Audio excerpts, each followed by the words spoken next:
उत्तर प्रदेश दूसरे स्थान से छठे स्थान पे आ गया है। और उन्होंने जो है कहा कि इन्वेस्टर इन्वेस्ट नहीं कर रहा है, हम क्या करें इसके लिए। एक सवाल। दूसरा ये कि आपके नेताजी और कल्याण सिंह जी जो है इससे पहले साहित्यकारों को सम्मान देते रहे हैं, समान सम्मान देते रहे हैं, आपने भी सिलसिला ये रखा है और इस सिलसिले में साहित्यकारों को पुरस्कार भी दिए, तमाम चीजें की और इस संबंध में भी काफी आप आगे रहे हैं, चाहे पॉलिटिक्स में रहे हो चाहे साहित्यकारों को सम्मान देने की बात रही हो, इस पर आप। मेरे पत्रकार साथी, हाँ, बहुत जल्दी बजट आने वाला है और बहुत सारी बातें उसमें साफ हो जाएंगी। ये बात हम लोग लगातार कहते रहे हैं कि जो भारतीय जनता पार्टी ने इन्वेस्टमेंट मीट की थी, इन्वेस्टमेंट मीट के बाद जो एमओयू साइन हुए, एमओयू साइन के बाद कोई भी इंडस्ट्रियल पॉलिसी ऐसी नहीं बनाई उन्होंने जिससे कि यहां पर इन्वेस्टमेंट होता। और उसका परिणाम यह है कि अगर आप वेबसाइट पे भी जाना चाहोगे सरकार की, तो आपको कोई भी इंफॉर्मेशन उसकी नहीं मिलेगी। जब आपने कोई इंडस्ट्रियल पॉलिसी नहीं बनाई, बजट में कोई चीजें शामिल नहीं की, तो इसका मतलब आप खुद स्वीकार कर रहे हैं कि इन्वेस्टमेंट आपका नहीं आया। और ये भारतीय जनता पार्टी के लोग तो वो लोग हैं जो लगातार आंकड़ों में भी झूठ बोलते हैं। कुंभ में जो हमारी जानकारी है, अभी तक 60 करोड़ लोग स्नान कर चुके होंगे, लेकिन सरकार बता नहीं रही है।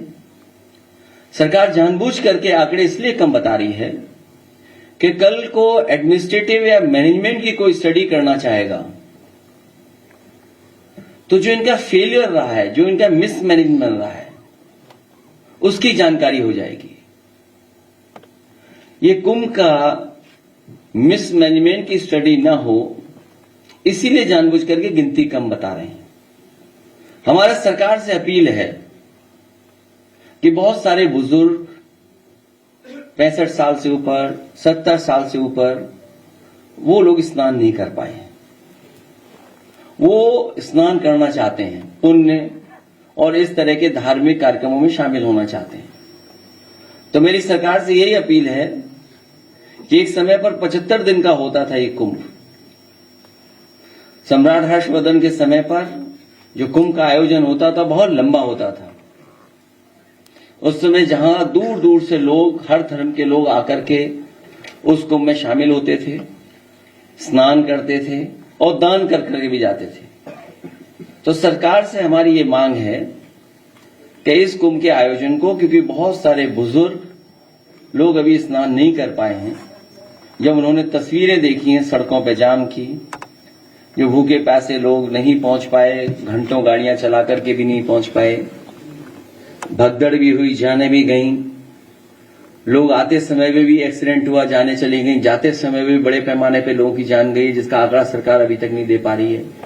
सरकार ने पहले ही कहा था कि हमने ड्रोन लगा करके, और ड्रोन से बहुत से कार्यक्रम भी किए थे, लेकिन ड्रोन का जहां इस्तेमाल होना चाहिए था, ड्रोन का इस्तेमाल नहीं किया। डिजिटल कुंभ की बात कही, लेकिन डिजिट अभी तक सरकार नहीं बता पा रही है। तो हमारी मांग है कि प्रयागराज के लोग, जो वहां के निवासी हैं, जो वहां के लोग, रहने वाले लोग, वो भी अभी स्नान नहीं कर पाए हैं, बड़े पैमाने पे वो लोग भी नहीं पहुंच पाए। इसलिए इस कुंभ आयोजन को और लंबा कर दिया जाए और बढ़ा दिया जाए। जी, एक सवाल है। जो अभी कार्यक्रम हुआ है, कल बहुत ही अच्छा प्रोग्राम है साहित्य के प्रमोशन के लिए, लेकिन दोस्तों मिर्जा गालिब पर शेर लिखा है, तो वो बुरा था, इसके सिलेक्शन में कमी। अब इसमें क्योंकि हम लोग बहुत ज्यादा गालिब को नहीं पढ़ते हैं, गालिब को पढ़ने लगेंगे तो किसी और रास्ते पे चले जाएंगे। एक सवाल है अभी जी,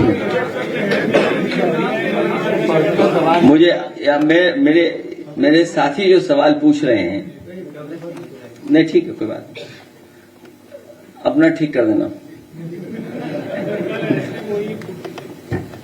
देखिए, कल रात से ही मुझे जानकारी मिली कि आपके सोशल मीडिया जो नहीं चला रहा है आजकल, उससे काम छीन लिया था उसी समय जब मैं खुद गया था। उसके बाद उसे नई जिम्मेदारी दी गई थी। नई जिम्मेदारी ये दी गई कि वो राष्ट्रीय अध्यक्ष बनाए गए व्यापार सभा के, मनीष जगन अग्रवाल, और पार्टी की तरफ से जो नाकामी है सरकार की और जो व्यापारियों के सामने संकट और परेशानी है उसको उजागर करें। तो अगर उनका पेज आप देखोगे तो वो व्यापारियों को लेकर के ही अपनी बात रख रहे हैं कि कहां व्यापारियों के साथ ये सरकार भेदभाव कर रही है, कहां व्यापारियों को ये बुला रहे हैं इन्वेस्टमेंट के लिए और उनका कोई सम्मान नहीं हो रहा है। जीएसटी को लेकर के व्यापारी चिंतित है।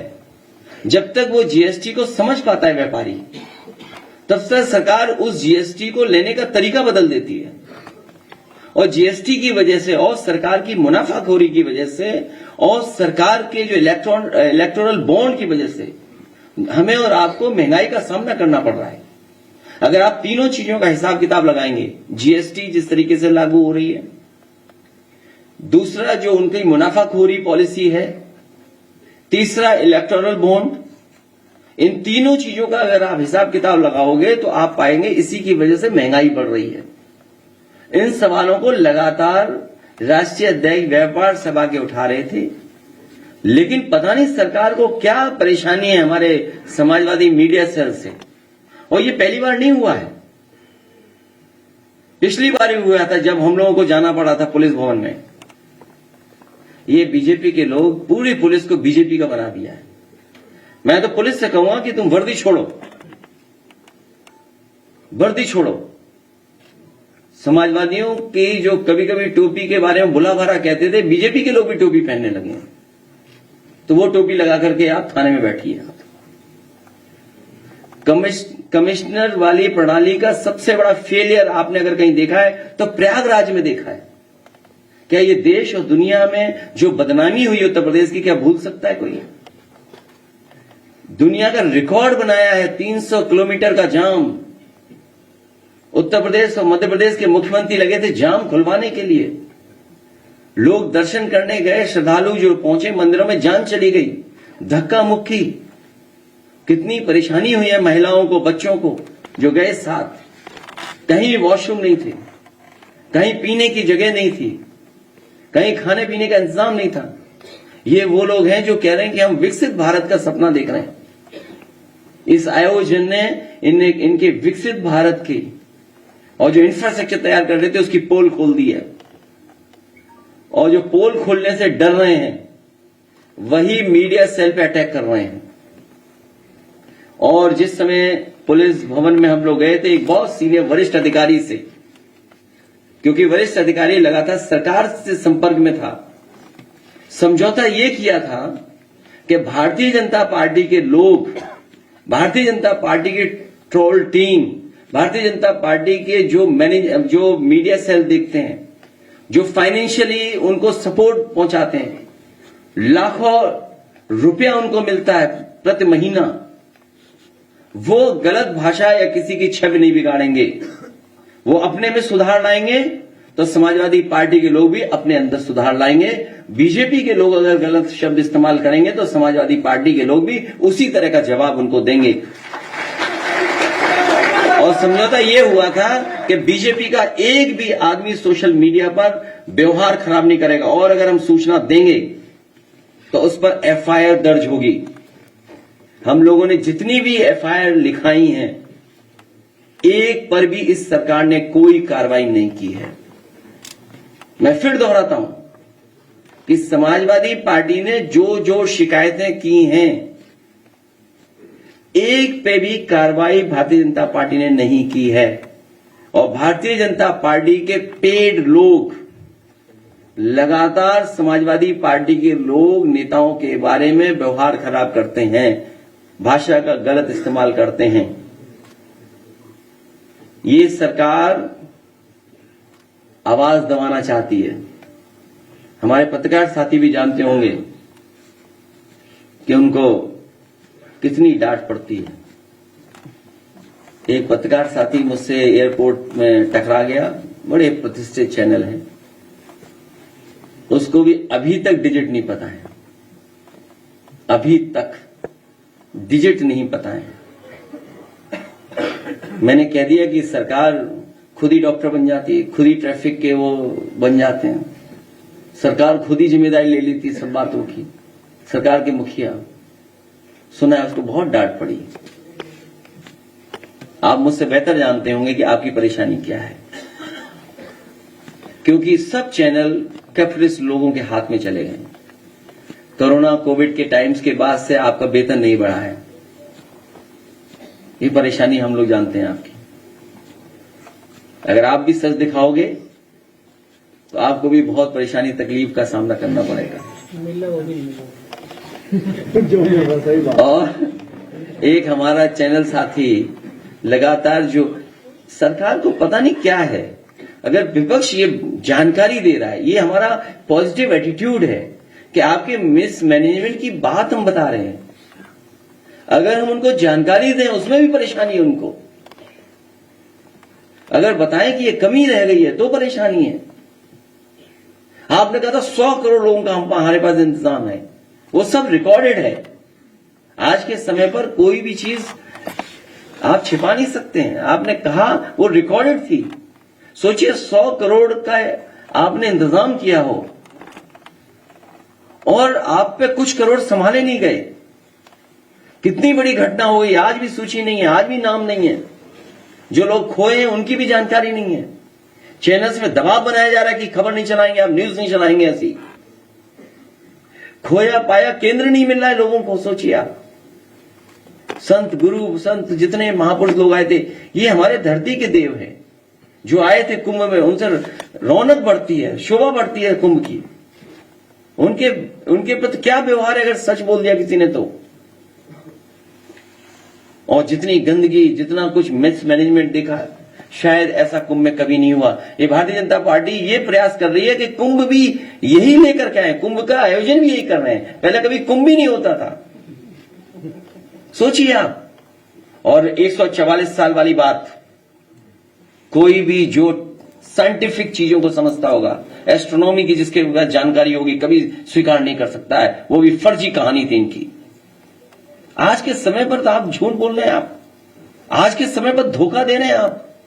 आप अपनी इमेज चमकाने के लिए, सोचिए आप, इमेज चमकाने के लिए। दुनिया में वो भी घटना हुई एक साइंटिस्ट के साथ, अगर जान चली गई, किसी धार्मिक संस्था ने जान ले ली, सजा सुना दी। जब उस धार्मिक स्थान को यह पता लगा कि ये साइंटिस्ट सही था, 400 साल बाद माफी मांगी थी। क्या ये सरकार माफी मांगेगी इस बात को लेकर के? क्योंकि हर कुंभ 144 साल बाद होता है। जो नक्षत्र, जो प्लैनेट्स की जो पोजीशनिंग है वो हमेशा सेम होती है, और ना जाने कब से हो रहा है कुंभ। क्योंकि इनके पास मशीनरी, अगर आप कोई बात कहोगे तो इनके पास मशीनरी है, वो इस्तेमाल करते हैं मशीनरी का। हम लोग तो केवल सावधान कर रहे हैं, ये लोग रहेंगे तो देश बर्बाद हो जाएगा। केवल यूपी का बजट नहीं, दिल्ली का भी बजट ऐसे ही निकल गया, मायूसी देकर के चला गया।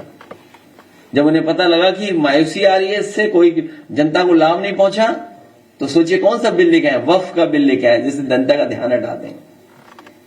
क्या मिला बजट से, यूपी को क्या मिला, सोचिए आप। इस सरकार का भी ये सेकंड लास्ट बजट है, और 40 लाख करोड़ का हिसाब ही नहीं दे रहे हैं, वो वेबसाइट ही बंद है। 40 लाख करोड़ के जो एमओयू कोई देखना चाहे तो वेबसाइट ही बंद है उसकी, कि इन्वेस्टमेंट क्या क्या आया है। हमारे मुख्यमंत्री जी को अधिकारी बेवकूफ बना रहे हैं, उसके लिए बहुत बहुत बधाई उनको। सवाल है कि जिस महाकुंभ की चर्चा हो रही है, आज के दौर में भी महाकुंभ का आयोजन हुआ, आजम खां का भी चर्चा हो रहा है, क्या आने के लिए जेल से पार्टी क्या पसंद है? देखिए, आदरणीय आजम खां साहब के साथ और जो कुंभ की बात आपने की है, उस समय जावेद उस्मानी चीफ सेक्रेटरी थे, अहमद हसन साहब हमारे मंत्री थे स्वास्थ्य विभाग के, आदरणीय आजम खां साहब नगर विकास मंत्री थे, और सरकार समाजवादियों की थी। मैं तीनों और उस समय के जितने भी अधिकारी काम करे उन सबको धन्यवाद देता हूं मैं। और जब अधिकारियों को पोस्ट करने की बात आई तो अधिकारियों को मैंने खुद बुलाया था और मैंने कहा कि आप संकोच मत करना साधु संतों का सम्मान करने में। साधु संत जो बात कहें उनका स्वीकार करना, और किसी भी तरह अगर आशीर्वाद भी लेना पड़े तो आप लोग आशीर्वाद लेना, उनको सम्मान देना। और उसका परिणाम यह हुआ कि पूरे कुंभ में कहीं किसी साधु संत की कोई शिकायत नहीं रही। जहां आजम खान साहब ने काम किया वहीं अहमद हसन साहब, कोई साधु संत ऐसा नहीं बचा जिससे व्यक्तिगत न मिल रहे हों। और मैंने उनसे कहा था कि आप जो साधु संत उसमें कहें उनकी बात तुम खुद स्वीकार कर लेना। और मेला अधिकारी को मैंने कहा कि जो ये कहेंगे वो आपको काम करना पड़ेगा। उसका परिणाम है कि कुंभ में कहीं शिकायत नहीं हुई। और जावेद उस्मानी का जो एक्सपीरियंस था, मैनेजमेंट था, जो टाइम लाइन और टाइम उन्होंने बाउंड की चीजों को, उसका परिणाम हुआ कि सब चीजें समय से हो गई। इनके तो पुल नहीं बने समय से, कभी पुल ये बंद, कभी पुल वो बंद, कभी सब पुल बंद। ये तो मैनेजमेंट था इनका। सोचिए आप तो गए होंगे, नहीं गए मैं कुंभ में? हाँ, आप तो नहीं जा पाए होंगे, उसका कारण दूसरा है। लेकिन सम्राट हर्षवर्धन के समय पर किसी कोई पाबंदी नहीं थी। सम्राट हर्षवर्धन के समय पे जो कुंभ होता था उसमें सबको बुलाया जाता था, सब जाते थे, धर्म के लोग जाते थे, दूसरे धर्मों के लोग जाते थे, इसीलिए वो कुंभ था। और दान करके जाते थे, वो आखिरी में सब कुछ दान करके चले जाते थे, अपने कपड़े भी दान कर जाते थे और साधारण कपड़ा पहन करके वो जाते थे कन्नौज वापिस। बताओ इन्होंने क्या दान दिया? इतनी बार डुबकी मारी। कोई दान किया हो तो बता दो, किसी सुनने में आया तो बता दो। मैं भारत सरकार से कई बार कह चुका हूं, स्नान और दान दो महत्वपूर्ण है। पुण्य और वो अलग चीजें हैं, वो भी हैं उससे जुड़ी हुई, बहुत सी और परंपराएं जुड़ी हैं कुंभ से। लेकिन मैं भारत सरकार से कहूंगा कि जो अकबर का किला है वो उत्तर प्रदेश सरकार को दान दे दें, क्योंकि बड़े पैमाने पे जगह है वहां पर। बट वृक्ष वहीं पर है जो नेताजी ने कभी खुलवाया था। जहां सरस्वती को देखना है वो कुआं भी वहीं पर है। तो अगर कभी इमरजेंसी में इस तरह की व्यवस्था की जरूरत पड़ेगी, क्योंकि आप रिवर बेड पर कोई भी कंस्ट्रक्शन नहीं कर सकते। जो ब्यूटी है कुंभ की वो यही है कि कन्वर्जेंस ऑफ रिवर, जो कन्वर्जेंस ऑफ रिवर है वो ब्यूटी है उस कुंभ की। कभी धाराएं 3 धारा में मिलता है, 2 धारा में, अलग धारा से, क्योंकि जो कन्वर्जेंस है वो हमेशा अलग हुआ है कुंभ में। अब सरकार को कन्वर्जेंस का ही नहीं पता होगा, पता होगा चाहिए। अब आप सोच लीजिए, फिर उनसे कुंभ करवा रहे हो आप। इसलिए सरकार को दान देना चाहिए अकबर का किला। और इस समय भी अगर फौज का सहयोग लिया जाता तो व्यवस्था इतनी गड़बड़ नहीं होती। पूरी फौज वहां पर है, पूरा एरिया है वहां पर अकबर किले का। अगर इमरजेंसी में गरीबों को वहां बैठा देते, रुका देते रात भर, तो बहुत सारी मस्जिदों में बहुत सारे मुसलमान भाइयों को मैं धन्यवाद देता हूं कि उन्होंने अपने घर में रुकाया, खाना खिलाया और उनका पूरा इंतजाम किया। आप प्रयागराज में पता कर लीजिए। एक चीज कुंभ में हमने भी सीखी इस बार, वो आपको भी सीखना चाहिए, कपड़े पहन करके स्नान करना। मैं आपका बहुत बहुत धन्यवाद देता हूं। एक आखिरी सवाल। अब नहीं, अब खत्म हो गई बात।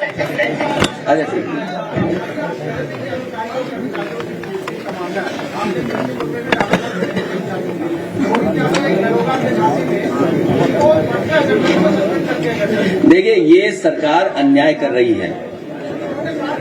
ये सरकार को मैं कहना चाहता हूं, मिल्कीपुर में एक विधानसभा में तो आप बेईमानी कर सकते हो, लेकिन 403 में 420 की नहीं चलने वाली है। 403 विधानसभाओं में इनकी 420 नहीं चलेगी। ये जनता उत्तर प्रदेश की देख रही है। मैं आप सबका धन्यवाद देना चाहता हूं। बहुत बधाई आप सब लोगों को। Like, comment, and subscribe.